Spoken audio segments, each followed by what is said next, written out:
ज्यों तिल माही तेल है, ज्यों चकमक में आग। तेरा साईं तुझ ही में है, जाग सके तो जाग। कबीरदास जी कहते हैं, जैसे तिल के अंदर तेल होता है और आग के अंदर रोशनी होती है, ठीक वैसे ही हमारा ईश्वर हमारे अंदर ही विद्यमान है। अगर ढूंढ सको तो ढूंढ लो। जहाँ दया तहाँ धर्म है, जहाँ लोभ वहाँ पाप, जहाँ क्रोध तहाँ काल है, जहाँ क्षमा वहाँ आप। कबीरदास जी कहते हैं कि जहाँ दया है वहीं धर्म है, और जहाँ लोभ है वहाँ पाप है, और जहाँ क्रोध है वहाँ सर्वनाश है, और जहाँ क्षमा है वहाँ ईश्वर का वास होता है।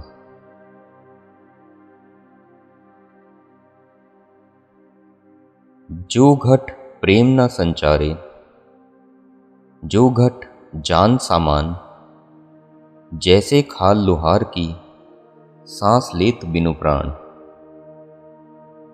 जिस इंसान के अंदर दूसरों के प्रति प्रेम की भावना नहीं है, वो इंसान पशु के समान है। जल में बसे कमोदनी, चंदा बसे आकाश। जो है जाको भावना, सो ताही के पास।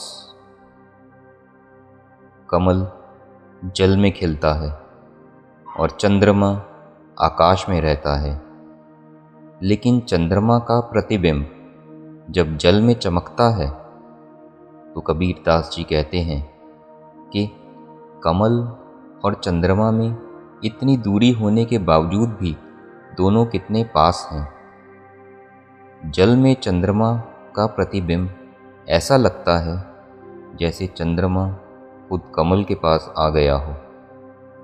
वैसे ही जब कोई इंसान ईश्वर से प्रेम करता है, ईश्वर स्वयं चलकर उसके पास आते हैं। जाति न पूछो साधु की, पूछ लीजिए ज्ञान। मोल करो तलवार का, पड़ा रहने दो म्यान। साधु से उसकी जाति मत पूछो, बल्कि उनसे ज्ञान की बातें करिए, उनसे ज्ञान लीजिए। मोल करना है तो तलवार का करो, म्यान को वैसे ही पड़ी रहने दो। जग में बैरी कोई नहीं, जो मन शीतल होए। यह आपा तो डाल दे, दया करे सब कोई। अगर आपका मन शीतल है तो दुनिया में कोई आपका दुश्मन नहीं बन सकता।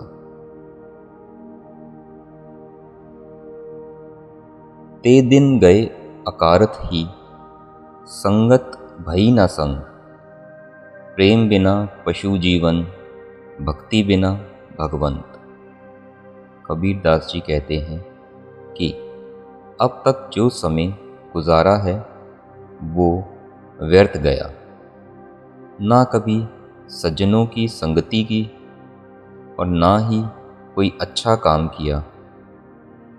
प्रेम और भक्ति के बिना इंसान पशु के समान है, और भक्ति करने वाला इंसान के हृदय में भगवान का वास होता है। So friends, if you found the content valuable, give it a like and don't forget to subscribe it. Also hit that notification bell so that you won't miss any updates.